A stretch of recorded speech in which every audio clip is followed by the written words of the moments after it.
चलो बच्चों, मैं प्रभात दुबे एक बार सभी बच्चों का फिर से अपने ज्ञानदायिनी एजुकेशनल यूट्यूब चैनल पर स्वागत करता हूं। और बच्चे कैसे हैं आप लोग? उम्मीद है सारे बच्चे अच्छे होंगे। हमारा एटमॉस्फेयर का टॉपिक चल रहा था, ठीक है। और ये बच्चे टेट और सीटेट के लिए भी बहुत ही इंपॉर्टेंट टॉपिक होगा, क्योंकि बहुत सारे बच्चे थे। और एनटीपीसी वाले और एसएससी वाले भी मत समझना कि आपके लिए इंपॉर्टेंट है, क्योंकि बच्चे पर्यावरण से संबंधित, अगर क्लाइमेटोलॉजी से संबंधित है तो आपको प्रैक्टिस सेट में एक क्वेश्चन जरूर मिलता रहेगा। यहाँ पर कुछ बच्चे हैं जो लगातार देखते रहते हैं बच्चे, जैसे रमेश साहू हैं, वैभव वर्मा है। वैभव वर्मा का एक मैसेज भी है, सर आपकी ही दुआ थी जो आज मैं पुलिस में हूँ। Thank you sir, thank you very much बेटा, खुश रहो आप, बस ऐसे निरंतर बढ़ते रहो सारे बच्चे हमारे। शैलेंद्र देश दीपक है, ठीक है, खुश रहो बेटा। और बच्चे और बहुत सारे बच्चे, सर ज्योग्राफी का भी प्लेलिस्ट बना दीजिए, ठीक है, जल्दी ही हो जाएगा। गुड इवनिंग बच्चे। अंजलि वर्मा साहू है, सृष्टि दुबे है, आकांक्षा सिंह है, पंकज कुमार है, मोनिका पटेल है, ठीक है, राज यादव है, अवधेश वर्मा है, रीता यादव है, गौतम सिंह है, मुकेश तिवारी सर है, दिग्विजय यादव है, दिग्विजय सिंह है, रानी आनंद है, ठीक है। उसके बाद बच्चे सृष्टि दुबे है, सुभी दुबे है, शीला मौर्य, अंजलि मौर्य है, ठीक है, आकृति सिंह है, प्रज्ञा सिंह है, गौरी है, और अखिलेश वर्मा है, ज्योति यादव है, छाया मौर्य है, दीपू बाबा है, एकता यादव है बच्चे, ठीक है, अच्छा लग रहा है, आप लोग लाइव पर बने रहो। रूबी सिंह है, सालू सिंह है बच्चे, ठीक है, संध्या तिवारी है, कुसुम तिवारी है, बहुत सारे बच्चे, राहुल उपाध्याय है, ठीक है, और बहुत सारे, कृष्ण मोहन सर है, सिलेक्टेड है, रेलवे सिलेक्टेड है, अर्चना तिवारी है, ठीक है। और ये जितने भी बच्चे सर है आप लोग हैं, बड़ा अच्छा लग रहा है, रामपाल है, तो जितने भी सर लोग हो बहुत ही अच्छा लग रहा है कि आप वीडियोस को देख रहे हो। और बच्चे जैसे अर्चना है, प्रगति यादव है, प्रियंका यादव है, रंजना सिंह है, ये सब हमारे बच्चे हैं जो हमें लगातार बच्चे क्या करते रहते, सी करते रहते, ठीक है। तो आप लोग भी लगातार वीडियोस पर बने रहा करो बच्चे। और जब तक लॉकडाउन है तब तक तो चीजें आपके पास, चीजें नहीं सर, बस इतना कहूंगा कि आपके पास कंटेंट हो जाए। कंटेंट रहेगा तो भाई पढ़ाई होती रहेगी, शाम बच्चे करते रहो पढ़ाई। और तब जब ऑफलाइन खुले, तो जब ऑफलाइन वाले बच्चे आपके सामने आए तो आप उनसे बच्चे ना बहुत आगे पहुंच जाओ। भाई कंपटीशन तभी होता है जब अगले से ज्ञान आपके पास क्या होगा, ज्यादा होगा, ये बात याद रखो। हमने कल पूरा टॉपिक पढ़ा दिया था, वातावरण कैसे बना, वाई डी गैसिंग प्रोसेस से बना था, यानी गैसों का वातावरण था। फर्स्ट स्टेज की गैस बताया था कि हाइड्रोजन था, और हाइड्रोजन से ही क्या बना, हीलियम बन गया था बच्चे, ठीक है। तो फर्स्ट स्टेज की गैस क्या थी, हाइड्रोजन थी और हीलियम थी। फिर हमने कहा बच्चे कि जब गैसीय प्रोसेस हुआ तो वहां पर पृथ्वी का टेम्परेचर कैसा था, बहुत ज्यादा था। फिर धीरे धीरे पृथ्वी का टेम्परेचर क्या होने लगा, कम होने लगा। जब पृथ्वी का टेम्परेचर कम हुआ तो पृथ्वी श्रिंक कर गई, सिकुड़ गई, और सिकुड़ने के बाद बच्चे जब दबाव ऊपर से बना नीचे की तरफ, तो हमारे पृथ्वी के नीचे जो मैग्मा भरा हुआ था बेटा, ये मैग्मा पृथ्वी के क्रस्ट को तोड़ते हुए, पृथ्वी के क्रस्ट को तोड़ते हुए बाहर आ गया। और इसी बाहर निकलने वाले प्रोसेस को ही हम आप लोग बच्चे वल्केनिज्म कहते हैं, यानी कि ज्वालामुखीय प्रक्रिया कहते हैं। जब ज्वालामुखीय प्रक्रिया हुई, आप सारे बच्चे ऑनलाइन चाय पी सकते हो, ठीक है। जब ज्वालामुखी क्रिया हुई तब हमें और 2 गैस 3 गैस मिली, कार्बन डाइऑक्साइड, कार्बन मोनोऑक्साइड और वाटर वेपर मिला। और हमने कहा कि ये कौन सी स्टेज की गैस हो गई, सेकेंड स्टेज। ये तब हमारे पास निकली बच्चे जब वोल्केनिज्म हुआ पृथ्वी पर, ठीक है। अब ध्यान से देखिएगा, जब वोल्केनिज्म हुआ तो कल हमने कहा था, अभी मैं फिर बताऊंगा इसके बारे में कि वर्षा कैसे बना। फिर बच्चे हमने कहा कि जब इन्होंने इंटरैक्ट किया सारी गैसों ने आपस में, तब एक और गैस बन गई थी, नाइट्रोजन। भाई अब नाइट्रोजन का मतलब यही तो था कि ये थर्ड स्टेज की गैस हो गई। कौन से स्टेज की गैस हो गई बेटा, थर्ड स्टेज की। फिर हमने कहा ऑक्सीजन, तो ऑक्सीजन के बारे में 2-3 पॉइंट्स जरा आज एक्स्ट्रा देख लीजिएगा, ये पॉइंट कर देते हैं। अब 2 स्टेज हो गया, थर्ड। हमने कहा कि जब पृथ्वी पर, अब यार एक चीज बताओ, मैंने आपको बताया है कि मनुष्य की उत्पत्ति तो अफ्रीका कॉन्टिनेंटल में, बट प्लांट यानी वनस्पति तो आप बोलोगे ऑस्ट्रेलिया कॉन्टिनेंटल में। अब जो भी आया ठीक है। अब हमारे पृथ्वी पर कुछ नील हरित शैवाल आए। अब नील हरित शैवाल को भोजन चाहिए था और इसके लिए इन्हें प्रकाश संश्लेषण शुरू कर दिया। इन्होंने क्या शुरू कर दिया? प्रकाश संश्लेषण शुरू कर दिया। अब जब प्रकाश संश्लेषण शुरू किया तो वहीं पर बनी क्या? ऑक्सीजन बन गई। बच्चे थोड़ा ऑक्सीजन का इंपॉर्टेंट पॉइंट देख लो यहाँ पर जल्दी से। अगर ऑक्सीजन के अमाउंट की बात किया जाए तो 20.9%। इसे हम बच्चे क्या कहते हैं? गैस ऑफ लाइफ कहते हैं, यानी बच्चे जीवन रक्षक गैस कहते हैं। क्या कहते हैं? जीवन रक्षक गैस कहते हैं। एक और एग्जांपल, अब ये ऑक्सीजन जो है सर, जो हमारे शरीर में फूड होता है, भोजन होता है, उसके ऑक्सीडेशन में, उसके ऑक्सीकरण में बच्चे ये रिस्पॉन्सिबल होती है। जब फूड का ऑक्सीडेशन होगा तो हमारे शरीर में क्या मिलेगा? ऊर्जा प्राप्त होगा। और ये जो एनर्जी होगी ये किस फॉर्म में होगी? तो आप बोलोगे सर एटीपी फॉर्म में होगी। और एटीपी फॉर्म में ये स्टोर्ड एनर्जी होगी, यानी ये स्टोर्ड हो जाएगी बच्चे, ठीक है। तब जब बच्चे हम रमजान का व्रत रहते हैं, जब हम नवरात्र का व्रत रहते हैं और जब हम भोजन ग्रहण नहीं करते हैं, तब भी हमारा जो हेल्थ होता है वो स्वस्थ रहता है, ठीक है। और उसका कारण यही तो है, स्टोर्ड एनर्जी। अब स्टोर्ड एनर्जी में बच्चे बनाने में रिस्पॉन्सिबल कौन होता है? आप बोलोगे सर रिस्पॉन्सिबल होती है ऑक्सीजन। और भाई प्राणदायिनी गैस तो होती है। ये सारे बच्चों को कॉमन पॉइंट है, पता है। ये हमारा इंपॉर्टेंट पॉइंट हो जाएगा, ठीक है। आनंद प्रीति है, पटेल आनंद वर्मा है, अखिलेश यादव है, ठीक है।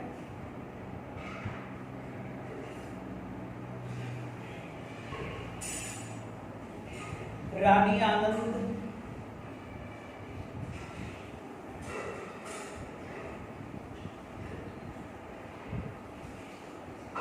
छाया मौर्य, ठीक है। सूर्यमणि त्रिपाठी, दीपक पांडे, रमेश साहू और केसरी यादव, ठीक है। सारे बच्चे हैं जो लगातार बने रहते हैं लाइव चैट पर, बहुत सारे बच्चे हैं, ठीक है। तो एक तो मैंने ये आपका काम बता दिया भाई, ठीक है। अब दूसरा काम इसका बता देते हैं बच्चे की और क्या क्या काम है। तो आपको भी पता है सर कि जो ऑक्सीजन है ये फैली होती है 64 किलोमीटर तक, लेकिन जब आप 18 किलोमीटर के ऊपर चलोगे तो जैसे जैसे ऊपर आओगे इसमें आप क्या पाओगे? कमी पाओगे। इसमें लगातार गिरावट होती रहेगी बच्चे। जब हम कितने किलोमीटर के ऊपर चलेंगे? 80 किलोमीटर के ऊपर। और कितने तक हमको हल्की फुल्की मिलती रहती है? 64 किलोमीटर तक। फिर अगला क्वेश्चन होता है, रिस्पॉन्सिबल होती है आग लगाने में।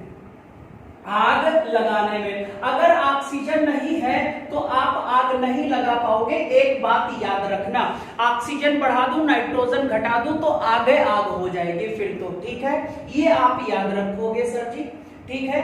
और बच्चे ऑक्सीजन नेसेसरी होती है किसके लिए? ऑक्सीडेशन क्रिया के लिए, ऑक्सीकरण के लिए। ये मैंने आपको बच्चे बता दिया किसमें, तो आपका रिजल्ट होगा सर ऑक्सीजन के बारे में। अब अगली गैस होगी वेरी वेरी इंपॉर्टेंट होगी, वो होगी बच्चे कार्बन डाइऑक्साइड, ठीक है। जल्दी से इसको निपटाया जाए। कार्बन डाइऑक्साइड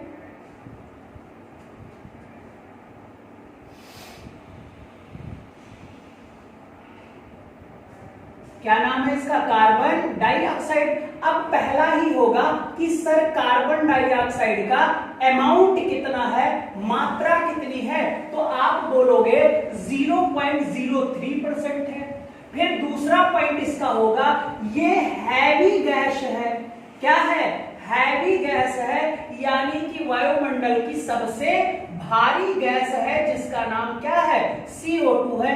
इसीलिए तो कहा जाता है कि हमारे ग्लोबल वार्मिंग में सबसे हाईली एक्टिव गैस किसे माना जाता है, तो आप बोलोगे सर कार्बन डाइऑक्साइड को माना जाता है। ये मैं अभी आपको बताऊंगा।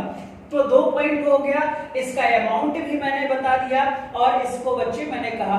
फिर ये रिस्पॉन्सिबल होती हैं, रिस्पॉन्सिबल फॉर फोटोसिंथेसिस, यानी कि बच्चे प्रकाश संश्लेषण में, प्रकाश संश्लेषण में सहायक होती है, प्रकाश संश्लेषण में सहायक होती है। कौन, तो आप बोलोगे CO2। फिर बच्चे ये होती है highly active gas for, highly active gas for green house gas effect, ठीक है। यानी कि अत्यधिक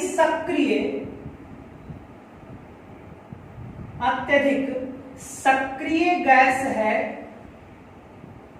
जो ग्रीन हाउस प्रभाव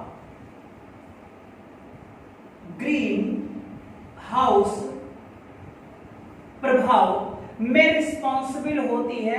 ग्रीन हाउस प्रभाव में क्या होती है बच्चे, एक्टिव होती है। ग्रीन हाउस प्रभाव के लिए बच्चे क्या है, एक्टिव गैस है। अब हमें ये वाला पॉइंट समझना है सर, ये ग्रीन हाउस गैस इफेक्ट क्या होता है, और इसमें ये ध्यान से देखिएगा, हाईली एक्टिव है। अमाउंट अगर पूछेगा कि सर वह कौन सी गैस है जो ग्लोबल वार्मिंग के लिए बच्चे या ग्रीन हाउस गैस इफेक्ट में सबसे बड़ा अमाउंट लेकर आता है, तो आप वाटर वेपर बोलोगे। और अगर हाईली एक्टिव पूछा जाएगा तो कार्बन डाइऑक्साइड पूछोगे, बच्चे लगाओगे। ये 2 क्वेश्चन यहां पर होंगे और ये डाउट रहता है और कभी कभी ये क्वेश्चन हमारे गलत हो जाते हैं, ये आप याद रखोगे। तो इतना नोट करो सारे बच्चे जल्दी से। पहला पॉइंट है कार्बन डाइऑक्साइड। और हाँ सर, अगर पूछूं कि ये सर कौन से स्टेज की गैस है, तो आपका रिजल्ट पता ही होगा सर, तुरंत आप लगाओगे सर ये सेकंड स्टेज की गैस है। हमने कहा कौन सी क्रिया में निकला था, तो आप बोलोगे सर वोल्केनिज्म बच्चे क्रिया में निकला था, यानी कि ज्वालामुखी क्रिया में। जब ज्वालामुखी क्रिया हुई बेटा तो फिर आया, यानी वोल्केनिज्म के दौरान हमारे। और बच्चे मैंने कहा था 3.8 बिलियन ईयर एगो, ये मैंने कल लिखा दिया था, इन गैसों का वातावरण बना था। तो पहला स्टेज हमारे वायुमंडल का हाइड्रोजन प्लस हीलियम, दूसरा वायुमंडल बना carbon dioxide, carbon monoxide, water vapour, तीसरा एटमॉस्फेयर बना गैसों का नाइट्रोजन, चौथे पर हमने ऑक्सीजन भी बता दिया था आपको, ठीक है।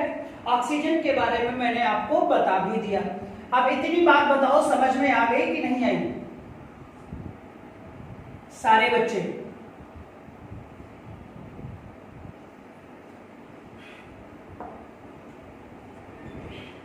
अब हमारा अगला जो पॉइंट होगा वो होगा बच्चे की ग्रीन हाउस गैसें कैसे बनी, है ना, ये सब बातें कर लेते हैं। ये रिस्पॉन्सिबल है, हाईली एक्टिव कैसे है बताते हैं सब।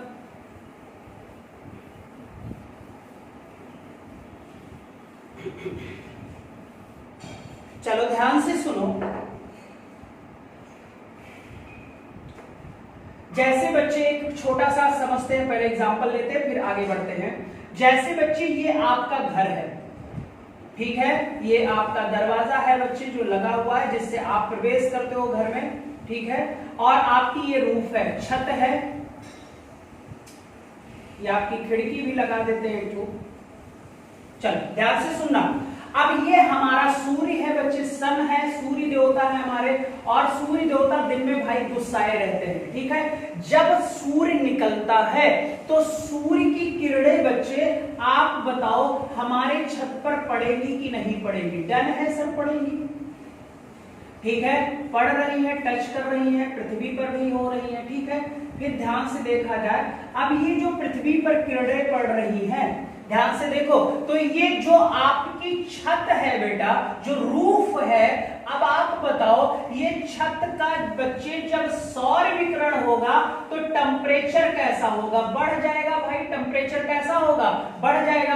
और जो सूर्य की किरणें लगातार आ रही है और हमारे घर से टकरा रही हैं, इसको हम क्या कहते हैं? तो आप बोलोगे इसको सोलर रेडिएशन बोला जाता है, यानी कि सौर विकिरण हो रहा है। क्या हो रहा है? तो आप बोलोगे सर सौर विकिरण हो रहा है। अच्छा, सौर विकिरण होने से हमारा छत क्या हो जा रहा है? तो आप बोलोगे सर गर्म हो जा रहा है, टेम्परेचर बढ़ जा रहा है।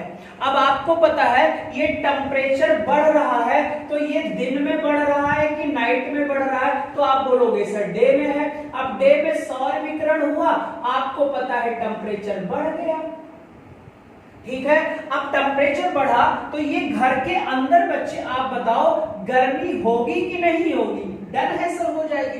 अब आपका मन है दोपहर में, घर में बाहर पापा बैठे हैं, अंदर मम्मी बैठी हुई है, अब आपका फोन आ गया और आपका फोन बच्चे बात करना बड़ा जरूरी है।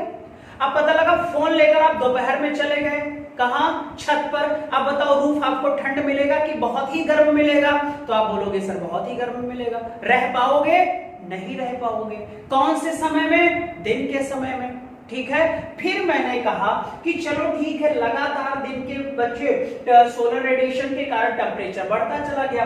अब जब यही चीज हम रात की बात करें, यानी नाइट शिफ्ट की बात करें, तो आप देखते हो कि सर जब हम शाम को छत पर जाते हैं और रात में छत पर जाते हैं तो छत उतनी गर्म नहीं होती है जितनी गर्म दिन में थी।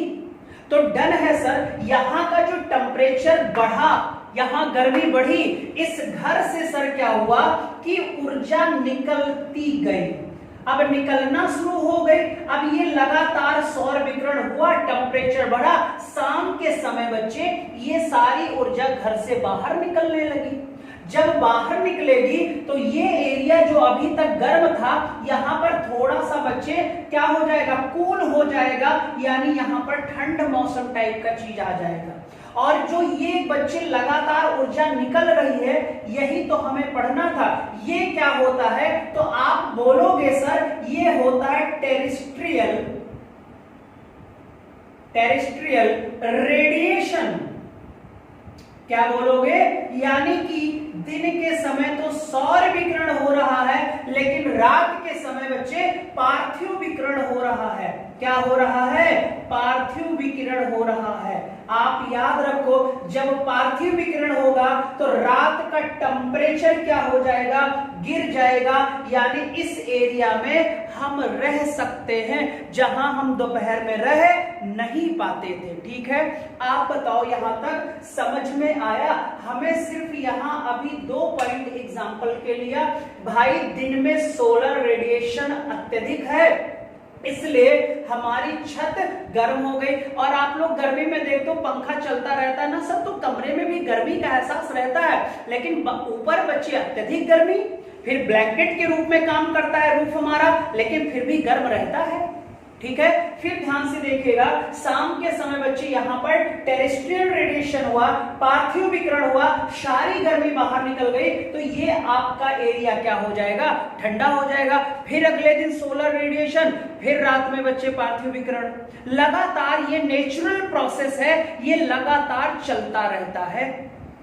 तो आप बस इतना यहां याद रखो सर, सोलर रेडिएशन होता है, टेम्परेचर बढ़ जाता है। जब टेरेस्ट्रियल रेडिएशन होता है, पार्थिव विकिरण होता है, तो आपका टेम्परेचर गिर जाता है बच्चे, कम हो जाता है, ठीक है।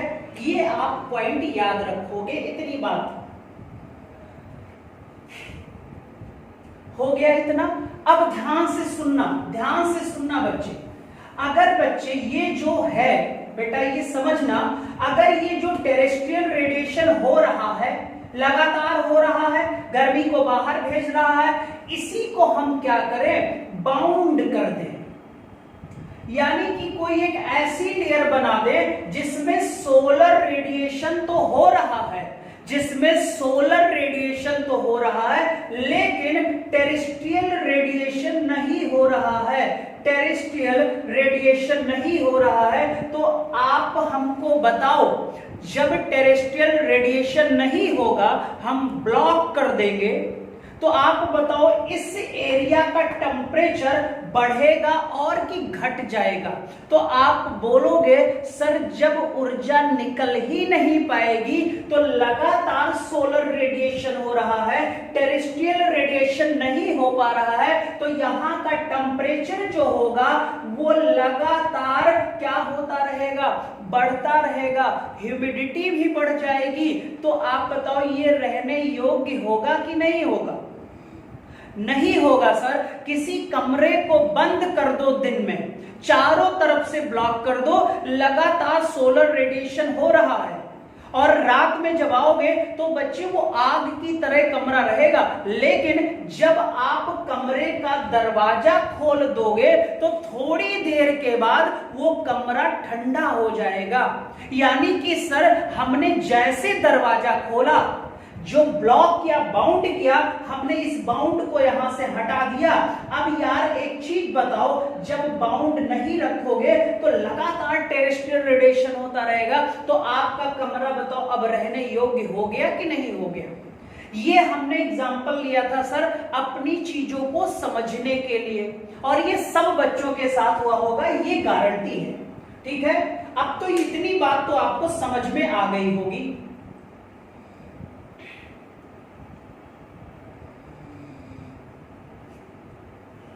बताओ सारे बच्चे एक तरफ से बोलो, समझ में आया कि नहीं आया?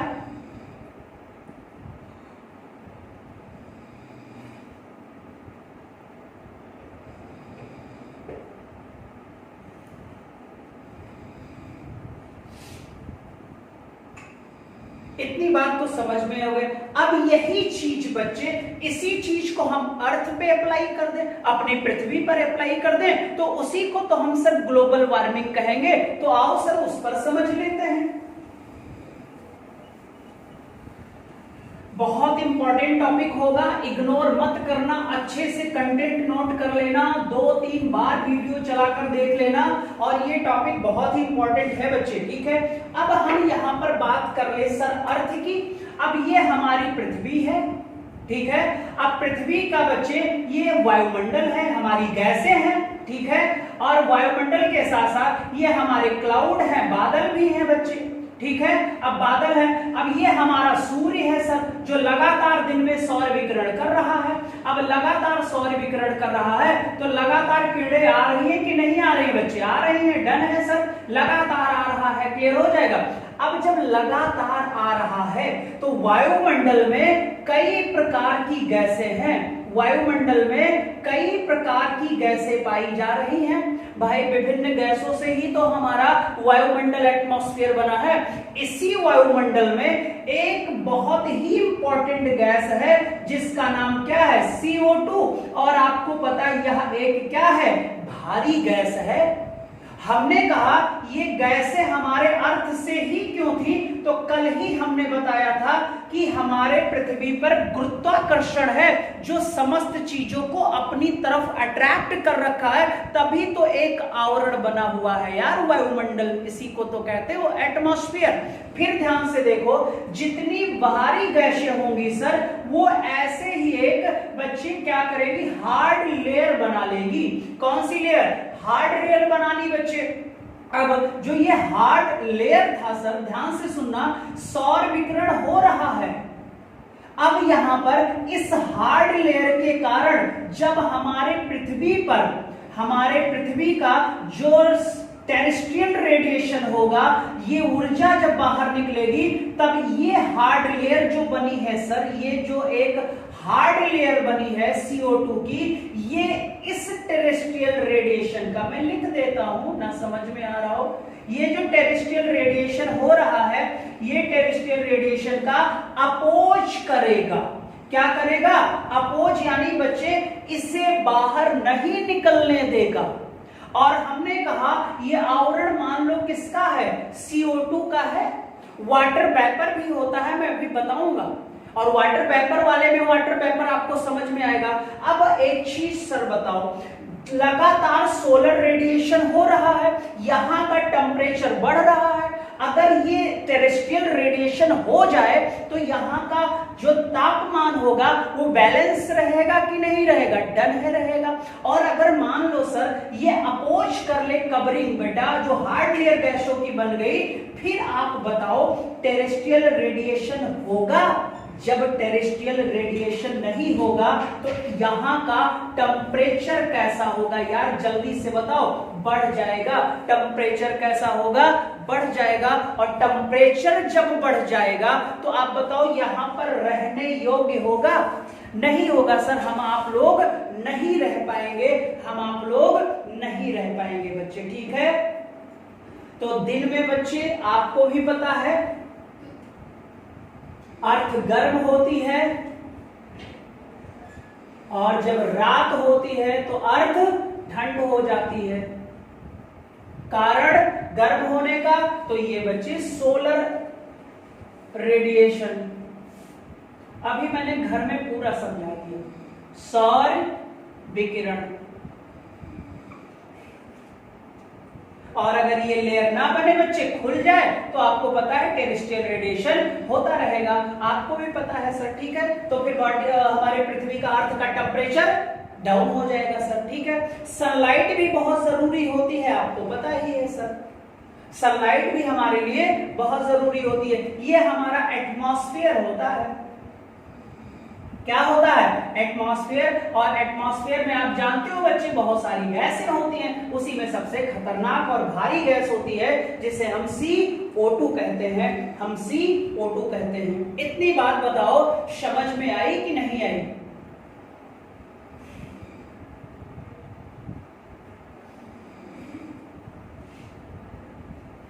अब ध्यान से देखो, एक मैं लाइन लिख दे रहा हूं, आप इसे लिख लो। एक लाइन में लिख दे रहा हूं, आप इसे लिख लो। जब यह बाहर, यानी कि बच्चे सोलर रेडिएशन के बाद ये ऊर्जा यानी टेरेस्ट्रियल रेडिएशन ना हो पाए, जब यह बाहर नहीं निकल, जब यह बाहर नहीं निकल पाती, तब क्या होता है? Green house effect. क्या होता है? ग्रीन हाउस इफेक्ट बच्चे, या ग्रीन हाउस गैसों के कारण, या ऐसे इसको लिख दो, कारण ग्रीन हाउस गैस, कारण ग्रीन हाउस गैस। अब ग्रीन हाउस गैस में एक तो कार्बन डाइऑक्साइड आ गया आपका, और यही ग्रीन हाउस का बच्चे क्या करती है? हमारे एटमॉस्फेयर में एक हार्ड कवर बना लेती हैं और सोलर रेडिएशन होने देती हैं, बट टेरेस्ट्रियल रेडिएशन यहां पर होने नहीं देती। बस यही बात याद रखेंगे। तो जब बच्चे ग्रीन हाउस के कारण, तब जब ये होगा तो आपको पता है गर्मी हो जाएगी, और इसी को हम कहते हैं ग्लोबल वार्मिंग। क्या बोलते हैं? ग्लोबल वार्मिंग बोलते हैं बच्चे। क्या करते हैं? ग्लोबल वार्मिंग, ठीक है। तो जब ग्लोबल वार्मिंग होगा तो आपको पता है रहने में हमें दिक्कत होगी, रहने में हमें प्रॉब्लम होगी सर।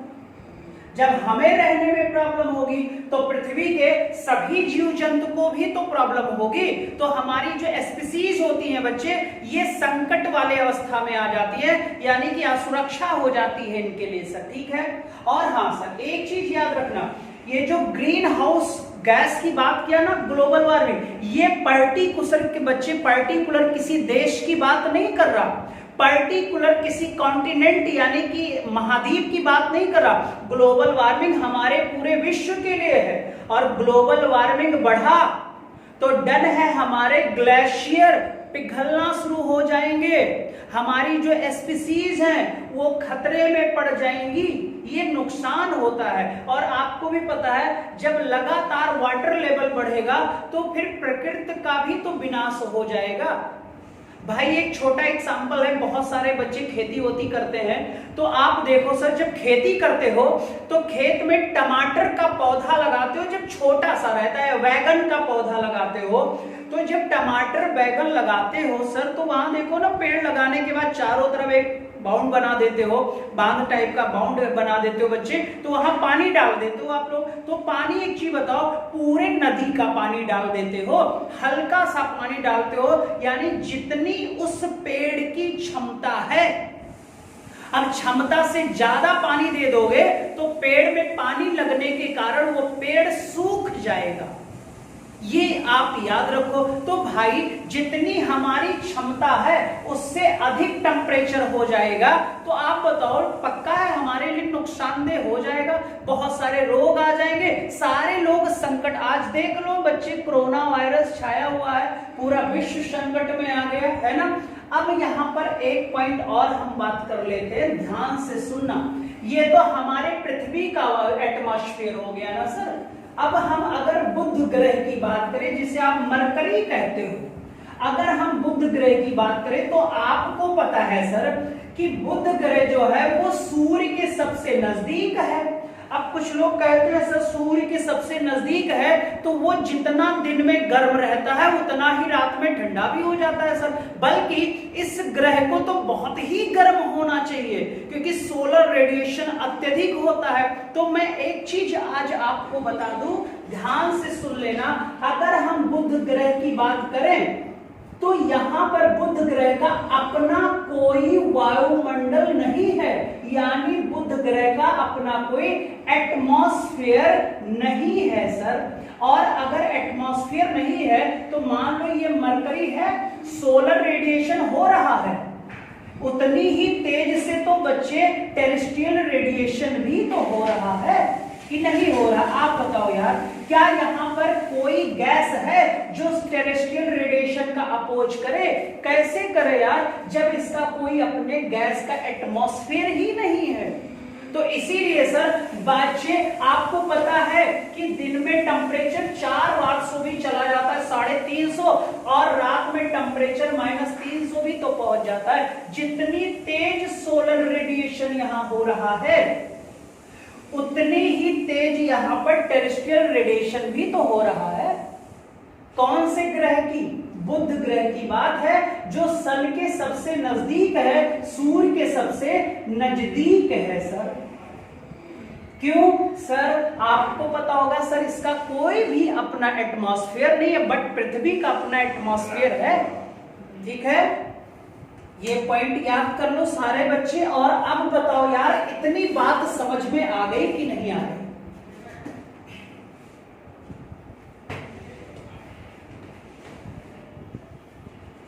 सारे बच्चे एक तरफ से बोलोगे।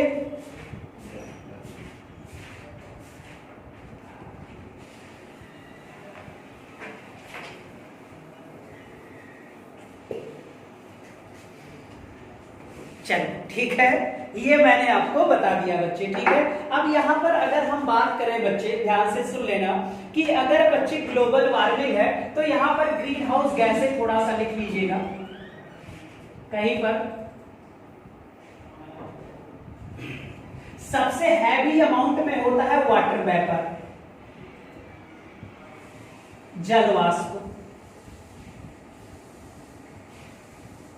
CO2, मीथेन, CFC, क्लोरो फ्लोरो कार्बन, क्लोरोफ्लोरो कार्बन। अगर बात किया जाए कि सर इन तीनों में, यानी कि वाटर वेपर में, कार्बन डाइऑक्साइड में और बच्चे मीथेन में कमी नहीं लाई जा सकती,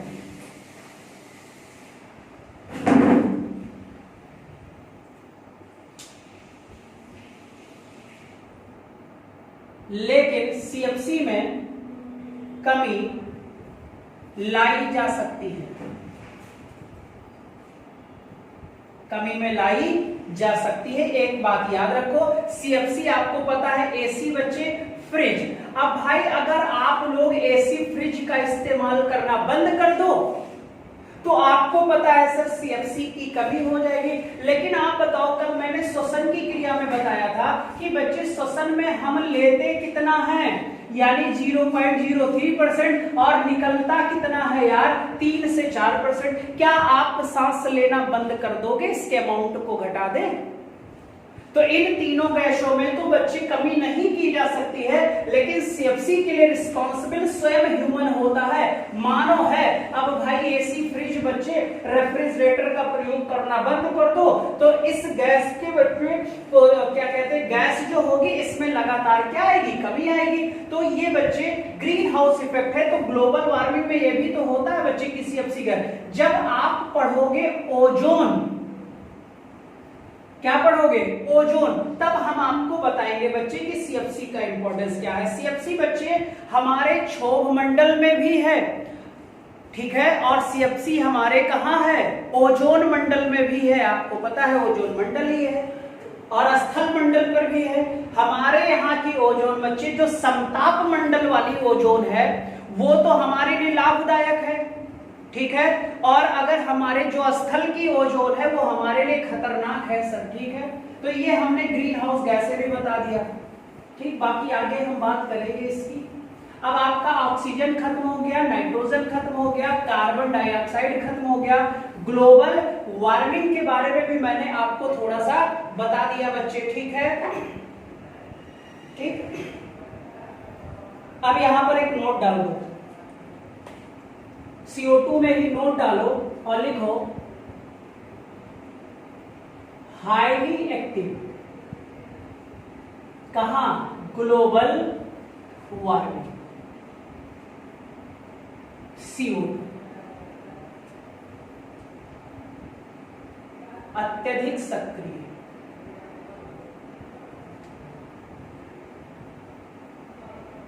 ग्लोबल वार्मिंग में।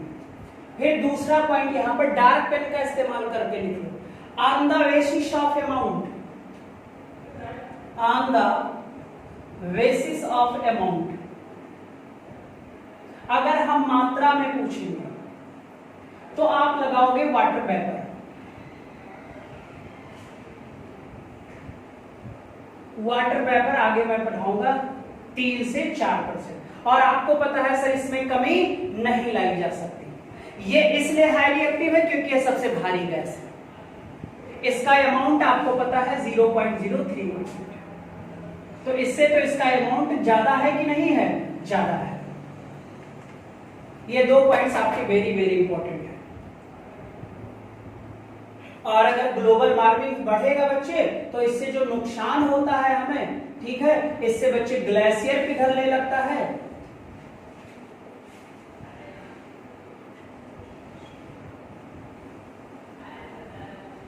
पिघलना बढ़ जाता है, और स्पीसीज जो होती है उन्हें खतरा होता है। वनस्पति वगैरह हो गई बच्चे, है ना, इनको खतरा भी हो जाता है। अगर ये अमाउंट में पूछेगा तो वाटर वेपर लगाना बच्चे, सर्वाधिक।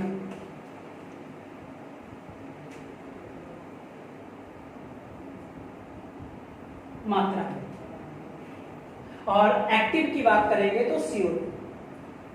आज मुझे लगता है आपके कंफ्यूजन दूर हो गए।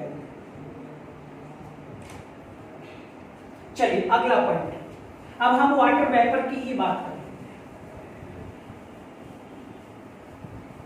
बहुत ही इंपॉर्टेंट टॉपिक होगा ये भी, कई सारे क्वेश्चन आपके तैयार हो जाएंगे। वाटर वेपर, जल वाष्प।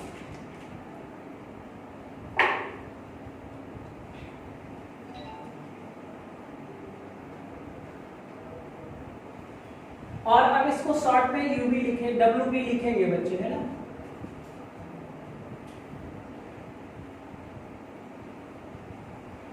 जल वाष्प, ठीक है।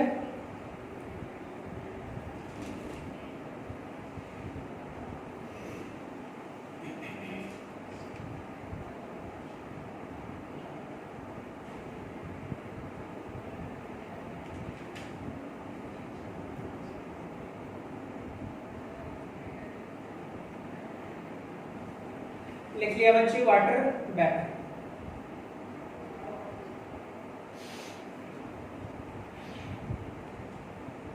इनके अमाउंट की अगर बात करोगे आप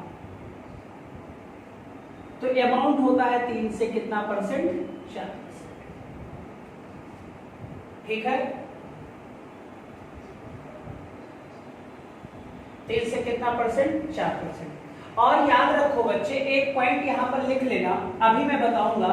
ये जो हमारा वाटर वेपर होता है ये टेम्परेचर के, वाटर वेपर टेम्परेचर के डायरेक्टली प्रोपोर्शनल होता है, ये आप याद रखोगे, मैं अभी इसके बारे में बताऊंगा। टेम्परेचर के डायरेक्टली प्रोपोर्शनल होता है वाटर वेपर, यानी कि ध्यान से सुनना, अगर टेम्परेचर बढ़ता है तो वाटर वेपर भी क्या होगा, बढ़ेगा, और अगर टेम्परेचर गिरता है तो वाटर वेपर भी क्या होगा, गिरेगा, वाटर वेपर भी क्या होगा, गिरेगा। आप याद रखना, टेम्परेचर के डायरेक्टली प्रोपोर्शनल होता है वाटर वेपर। ठीक है सर, यानी कि टेम्परेचर बढ़ रहा है तो वाटर वेपर बढ़ेगा, टेम्परेचर गिर रहा है तो वाटर वेपर कम हो जाएगा। ठीक है सर, अब ध्यान से सुनना, यहाँ पर हम कहना क्या चाहते हैं। अब यहाँ एक फिगर से समझ ले, इतना तो आप लोगों ने लिख लिया होगा। अब अगर इसे लिख लिया है तो हम इसे रफ कर दे रहे हैं, और नोट डाउन जरूर करते रहो। ध्यान से सुनना बच्चे, इसको समझने के लिए ध्यान से सुनना।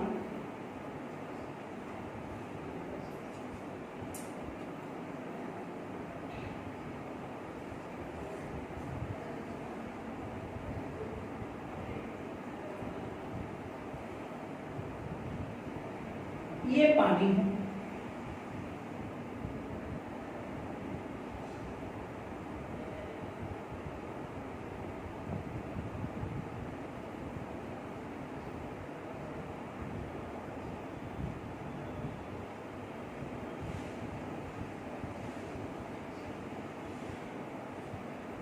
यहां पर कुछ पेड़ पौधे लगे हैं।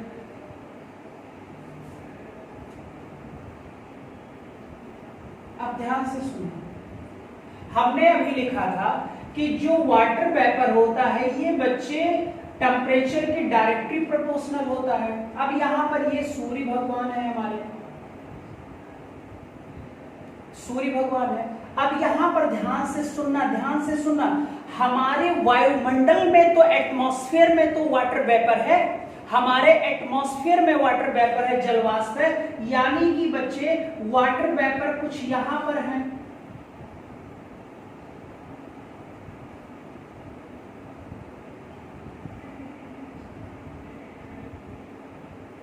ये हमारे वाटर वेपर हो गए।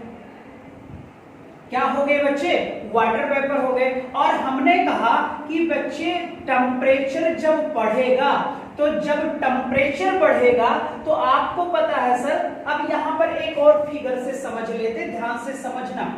अगर बच्चे हम यहाँ पर एक और फिगर से समझें तो ये चीज देखो, ये पानी भरा हुआ है, अब यहाँ पर सूर्य है, अब यहाँ पर बहुत सारे वाटर वेपर हैं, वाटर वेपर है कि नहीं है बच्चे, वाटर वेपर है, यहाँ पेड़ वोड़ लगा है। अब सूर्य की किरणें जब पड़ेगी तो जब वाटर वेपर से टकराएगी तो वाटर वेपर इस पानी को रिफ्लेक्ट, सॉरी बच्चे, सौर जो विकिरण हो रहा है, सोलर हो रहा है, उसको रिफ्लेक्ट कर देगी, वापस कर देगी। लेकिन बच्चे अब सबको तो रिफ्लेक्ट, जहां जहां ये टकराएंगी वो तो वापस हो गया, लेकिन बच्चे कुछ चीजें, यानी कुछ बच्चे सूर्य की किरणें हमारे पृथ्वी पर पहुंचेगी कि नहीं पहुंचेगी। अब जब पहुंचेगी तो आपको पता है सर, यहाँ का टेम्परेचर क्या हो जाएगा, बढ़ जाएगा। तो जब टेम्परेचर बढ़ेगा तो यहां से भी तो ऊर्जा निकलेगी। तो मान लो सर, यहां से ऊर्जा निकली तो ये बच्चे यहाँ पर वाटर वेपर तक टकरा के वापस आ गए, यहां से निकली, यहां से वापस आ गई, फिर कुछ निकल गई बच्चे, लेकिन कुछ टकरा कर वापस चली आ रही थी। अब ये जो टकरा कर वापस चली आ रही थी, यहां से भी देखो टकरा कर वापस जा रही थी बच्चे, यानी जो अतिरिक्त ऊर्जा थी, जो अतिरिक्त ऊर्जा थी बच्चे, उसको जो वाटर वेपर है वो बच्चे पृथ्वी पर आने भी नहीं दे रहा है, यहां से देखो वापस कर दे रहा है। और जो आ भी जा रही है तो हमारे पृथ्वी से जो ऊर्जा ऊर्जा निकल रही है उसे भी तो ये बाहर नहीं जाने दे रही है। और यहाँ पर बच्चे क्या हो गया, कुछ ऐसा फिगर बन जाता है, कुछ ऐसा फिगर बन जाता है बच्चे। और इसको अगर ना समझ पाओ तो मैं बता देता हूं एक बेहतरीन एग्जांपल। भाई ठंडी जब होती है तो आप ब्लैंकेट डाल लेते हो, कंबल। अब आपको पता है कमरे में हम कंबल में सोए हुए हैं, तो जब कंबल के इनर पार्ट को देखा जाए, जो अंदर वाला पार्ट है, वहां का टेम्परेचर गर्म होता है, ठीक है। और अगर बच्चे चेहरा कंबल से बाहर निकालो तो आप देखते हो यार कमरा तो बहुत भयंकर ठंडा है। यानी कि बच्चे कंबल जो होता है वो आपका जो कोल्ड है बच्चे, जो ठंडी चीजें हैं वो अंदर जाने से रोकता है, और जो टेम्परेचर अंदर वाला है, जो हमारे शरीर की ऊर्जा है जो मैं रिलीज कर रहा हूं लगातार, वो बच्चे ब्लैंकेट उसे बाहर नहीं जाने देता है। अब उसी कंबल को जो अभी गर्म का माहौल अंदर बना हुआ, अच्छी फीलिंग आ रही है, अच्छी नींद आ रही है, कोई पहुंचा बगल से थोड़ा कंबल उठा दिया। जब बच्चे कंबल उठा दिया तो बताओ टेरेस्ट्रियल रेडिएशन हो गया, सारी की सारी बच्चे ठंड हवाएं प्रवेश करने लगेंगी और जितनी भी गर्म हवाएं होंगी वो सारी बाहर निकल जाएंगी। अब बताओ यार चेंज हो गया माहौल की नहीं हो गया? बताओ चेंज हो गया माहौल की नहीं हो गया? पक्का है सर, माहौल चेंज हो गया, ठीक है। तो ये जो कंबल था बेटा, ये ब्लैंकेट का ही तो काम कर रहा था, एक शीशे की लेयर की तरह काम कर रही थी। इधर से जा नहीं दे रही थी, इधर से बच्चे वापस नहीं होने दे रही थी। और यहाँ का जो लगातार हमारे बॉडी का ऊर्जा, भाई स्वेटर वेटर क्या काम करते, यही तो काम कर रहे हैं। एक लेयर बना लेते हैं, आपकी ऊर्जा को वो बच्चे क्या करते हैं, बाहर नहीं जाने देते, और बाहर की बच्चे जो ठंडी चीजें होती हैं या ठंडी हवाएं होती उन्हें अपने अंदर आने नहीं देते। तो एक माहौल बना रहता है बच्चे। कुछ ऐसा ही यहाँ पर होता है। तो वाटर वेपर बस इतना होती है कि अतिरिक्त ऊर्जा को पृथ्वी पर आने नहीं देती है। ध्यान से देखो, अब यहां तो पहुंच गया, यहां भी पहुंच गया, यहां भी पहुंच गया, लेकिन अब यहां पहुंचा तो वापस चला गया, यहां टकराया वापस चला गया, फिर बच्चे यहां पर टकराया तो कुछ आ गया, फिर बच्चे जब कुछ आ रहा है तो यहाँ नीचे से भी तो निकल रहा है, कुछ ऐसे वापस आ जा रहा है, कुछ ऐसे वापस आ जा रहा है, कुछ ऐसे। तो यहाँ पर अगर देखा जाए तो ये जो बच्चे एरिया हो जाएगा, ये एक ब्लैंकेट के रूप में हो जाएगा बच्चे, एक ब्लैंकेट के रूप में कार्य करेगा। इतनी बात याद रखो। तो ये तो हम आगे बात कर लेते हैं। अभी मैंने यहाँ पर फिर लौटो, टेम्परेचर के डायरेक्टली प्रोपोर्शनल होता है वाटर वेपर। जितना ज्यादा टेम्परेचर, तो आपको भी पता है, ध्यान से सुनना, कि जो हमारा इक्वेटर होता है यानी भूमध्य रेखा होती है, इक्वेटर पर अगर हम बात करें तो आपको पता है सर इक्वेटर का टेम्परेचर बहुत ज्यादा होता है। तो इक्वेटर का टेम्परेचर होगा तो वहां पर वाटर वेपर की संख्या बताओ जल्दी से, ज्यादा होगी। और आपको पता है जब वाटर वेपर की संख्या ज्यादा होगी तो आपको पता है सर यही वाटर, जो वाटर वेपर है, यही बच्चे वाटर ड्रॉप्स में कन्वर्ट हो जाते हैं, वाटर ड्रॉप्स में कन्वर्ट हो जाते हैं, यानी यही बच्चे जलवाष्प बन जाते हैं। बच्चे क्या बन जाते हैं, जलवाष्प। और जलवाष्प के बाद ये बूंद में कन्वर्ट होते हैं। फिर क्या करते हैं सर, ये सारे के सारे जलवाष्प किस में बदल जाते हैं, बादल में। और बादल में बदलने के बाद, क्लाउड बनने के बाद ये रेनफॉल कराते हैं, यानी कि क्या कर देंगे, वर्षा कराएंगे। अब भाई हमें बस इतना याद रख, जितना ज्यादा टेम्परेचर होगा वाटर वेपर ज्यादा होगा कि नहीं होगा, डन है ज्यादा होगा। जितने ज्यादा वाटर वेपर होंगे उतना ज्यादा वाटर ड्रॉप्स बनेगा। और ये वाटर ड्रॉप्स और बच्चे कह सकते हो बादल में ये तब कन्वर्ट होंगे, तब संगठित होंगे जब यहाँ पर इनको जो टेम्परेचर होगा वो बच्चे कम हो जाएगा। और जब टेम्परेचर कम होगा तो ये संघनन करेंगे। संघनन का मतलब कंडेंसेशन करेंगे बच्चे, क्या करेंगे, कंडेंसेशन करेंगे, तब ये क्लाउड बन जाएगा और वर्षा हो जाएगी भाई। तो यहाँ पर मुझे ये बताना था कि जितना ज्यादा टेम्परेचर उतना ज्यादा जलवाष्प, उतनी अधिक मात्रा में वर्षा। जितना कम टेम्परेचर, तो यहां पर देख लें सर, भूमध्य रेखा पर तो टेम्परेचर ज्यादा होती है। अगर यही पॉइंट हम पोल्स की बात करें, यही पॉइंट की अगर हम भूमध्य रेखा की जो बात किए हैं, अगर यही हम पोल की बात कर ले कि पोल्स पर तो सारे बच्चे आपको पता है, आगे मैं बताऊंगा भी, अगर ध्रुव की बात कर ले तो ध्रुव का जो टेम्परेचर होता है वो कम होता है भाई।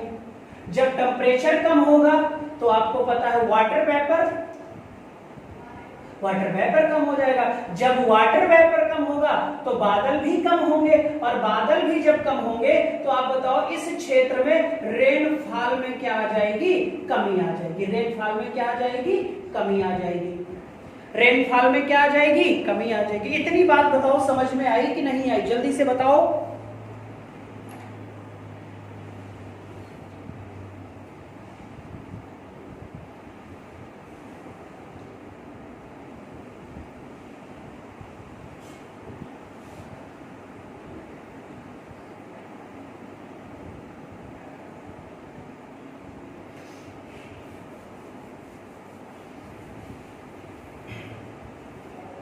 और एक चीज ध्यान से देखो, अब टेम्परेचर अगर बढ़ रहा है तो जलवाष्प भी बढ़ रहा है। ठीक है बच्चे, यानी कि क्या बढ़ रहा है, अगर जलवाष्प बढ़ रहा है तो जलवाष्प बढ़ने के लिए बच्चे वेपोराइजेशन होगा कि नहीं होगा, पक्का है सर वेपोराइजेशन होगा, यानी वाष्पीकरण होगा। भाई भाप का नाम सुने हो ना, जब भाप बनेगा तो ऊपर की ही तरफ तो भागेगा बच्चे, और ऊपर बच्चे बहुत सारे पार्टिकल डस्ट पाए जाते हैं, और वो पार्टिकल डस्ट बेटा नमी को अपनी तरफ खींचने का काम करते हैं। देखो अभी जब सारी चीजें एक साथ पढ़ेंगे तभी चीजें समझ में आएंगी। अभी हम बच्चे अभी अधूरे हैं, अभी तो हमने कार्बन डाइऑक्साइड पढ़ा, अब हम जलवाष्प पढ़ रहे हैं, तो पर जब बच्चे हम डस्ट पार्टिकल को भी पढ़ लेंगे तब ये क्लाउड वाला पॉइंट पूर्णतः समझ में आ जाएगा। तो अभी अगर नहीं समझ में आ रहा है तो कोई बात नहीं, जितना आ रहा है उतना ही करो। अब भाई टेम्परेचर बढ़ा तो यहाँ पर जलवाष्प की संख्या भी तो बढ़ गई, अब ये ऊपर भागेंगे, अब ऊपर भागेंगे तो बहुत सारे डस्ट पार्टिकल जो होते हैं वो इनको अपनी तरफ अट्रैक्ट कर लेंगे, खींचेंगे, नमी को खींचने वाले डस्ट पार्टिकल होते हैं, तो भी एक क्लाउड बनकर तैयार हो जाएगा। तो जितना ज्यादा टेम्परेचर बेटा उतना ज्यादा वाष्पीकरण, उतने ज्यादा क्या, वाटर वेपर, और जब इनके टेम्परेचर में कमी आएगी तो ये कंडेंसेशन करेंगे। कंडेंसेशन बच्चे ये वहां पर करेंगे जहां टेम्परेचर की कमी आएगी। तो याद रखो, भूमध्य रेखा से जैसे जैसे हम ऊपर की तरफ जाएंगे टेम्परेचर लगातार डाउन होता रहेगा, और जब जहां टेम्परेचर उनको कम मिलेगा, नीचे गर्म है ऊपर ठंड है, तो ये जो वाटर वेपर है, ये सारे जो बूंद हैं, ड्रॉप्स हैं, ये आपस में कंडेंसेशन कर कर एक बड़ा सा क्लाउड बना देंगे, बादल बना देंगे, और फिर यही बादल क्या बन जाएगा भाई, वर्षा बन जाएगा। क्या बन जाएगा, तो वर्षा हो जाएगा। तो आपको पता है सर वाष्पीकरण के लिए, वेपोराइजेशन के लिए टेम्परेचर ज्यादा की कम, ज्यादा होना चाहिए, इसीलिए मैंने लिख दिया था टेम्परेचर के डायरेक्टली प्रोपोर्शनल होता है वाटर वेपर। ठीक है, इतनी बात बताओ समझ में आई कि नहीं आई।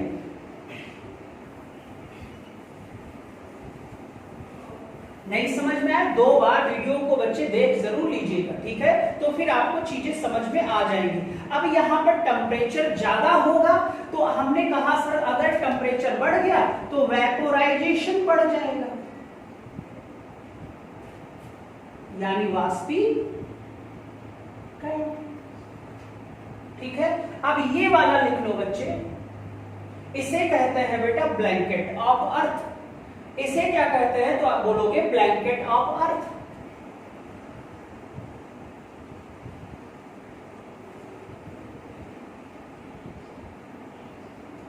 ब्लैंकेट ऑफ अर्थ।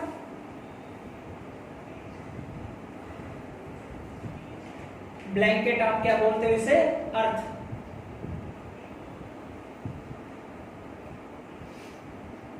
तो लिख देते हैं sir, water vapour is called blanket of earth. पृथ्वी का कंबल, ऊपर से अतिरिक्त ऊर्जा नहीं आने दे रही है, वापस कर दे रही है, नीचे की ऊर्जा निकल रही है, कुछ तो निकल जा रही है, लेकिन बच्चे क्या कर रही है, कुछ निकल जा रही है। बेटा एक चीज याद रखना, जिससे टकराएगी उतना ही तो रिटर्न वापस आएगा, और जिससे नहीं टकराएगी वो निकल जाएगा। तो आप बताओ सर, कुछ आ रही है, कुछ वापस चली जा रही है, ठीक है। फिर यहां पर भी देखो, कुछ टकराकर वापस आ रही है, लेकिन कुछ तो निकल जा रही है। जैसे यहां कुछ पहुंच रही है, यहां कुछ निकल भी जा रही है बच्चे। तो जो निकल जा रही है, अब बताओ बच्चे, टेम्परेचर बैलेंस है कि नहीं है? बताओ, टेम्परेचर बैलेंस है कि नहीं है बच्चे? बैलेंस है कि नहीं है? यानी हम कह सकते हैं कि जो ब्लैंकेट ऑफ अर्थ होता है, ये पृथ्वी के टेम्परेचर को भी मेंटेन करने में बड़ा इंपॉर्टेंट रोल होता है। और ब्लैंकेट ऑफ अर्थ है बच्चे कॉल्ड वाटर वेपर, यानी जल वाष्प ही तो है बच्चे जो ब्लैंकेट ऑफ अर्थ का काम करता है, ठीक है। और ये बच्चे सूर्य के प्रकाश को आने और पृथ्वी के ऊर्जा को जाने से रोक देती है। भाई इधर से कुछ आया, निकल गया कुछ, ठीक है, और इधर से कुछ नहीं आया तो इधर से भी कुछ नहीं जाने दिया गया। तो टेम्परेचर क्या है? मेंटेन है बच्चे, बैलेंस है। ये आप याद रखोगे सर, ये आपको याद रखना होगा, ठीक है। तो बस आज के लिए इतना ही है, और अगर नहीं समझ में आया है तो 2 बार इस पॉइंट को जरूर पढ़िएगा बच्चे, फिर से रिवीजन करिएगा। उसके बाद भी नहीं समझ में आ रहा है तो मैसेज जरूर कर दीजिएगा, ताकि हम अगली वीडियो में से फिर से आपको समझा सके। क्योंकि ये टफ है, थोड़ा समझने वाला टॉपिक है, तो आपको थोड़ा टाइम लग सकता है, लेकिन एक बार कॉन्सेप्ट क्लियर हो गया तो यहां से कभी आपके क्वेश्चन गलत नहीं होंगे। अब हम लोग अन्य गैस के बारे में पढ़ लेंगे, जैसे आर्गन होती है, क्रिप्टॉन होती है, हीलियम भी होता है, आर्गन भी होता है। आर्गन आपको पता है सर, इनर्ट गैस है जो निष्क्रिय होती है। इन सब के बारे में पढ़ने के बाद हम सीधा डस्ट पार्टिकल पर पहुंच जाएंगे। तो जब डस्ट पार्टिकल पढ़ा दूंगा ना बेटा, फिर आपको वाटर वेपर और डस्ट पार्टिकल दोनों को एक साथ रिलेट करके बता दूंगा, तो क्लाउड वाला सिस्टम आपको समझ में आ जाएगा। तो एटमॉस्फेयर की बच्चे गैसेस समाप्त होने के बाद हम सीधा बच्चे लेयर पर पहुंच जाएंगे, जो परतें हैं, स्ट्रेटोस्फीयर, ट्रोपोस्फीयर। चलो बाय बाय बच्चे, टेक केयर, बाय बच्चे, गुड नाइट सारे बच्चों को। चलो बाय बाय बेटा।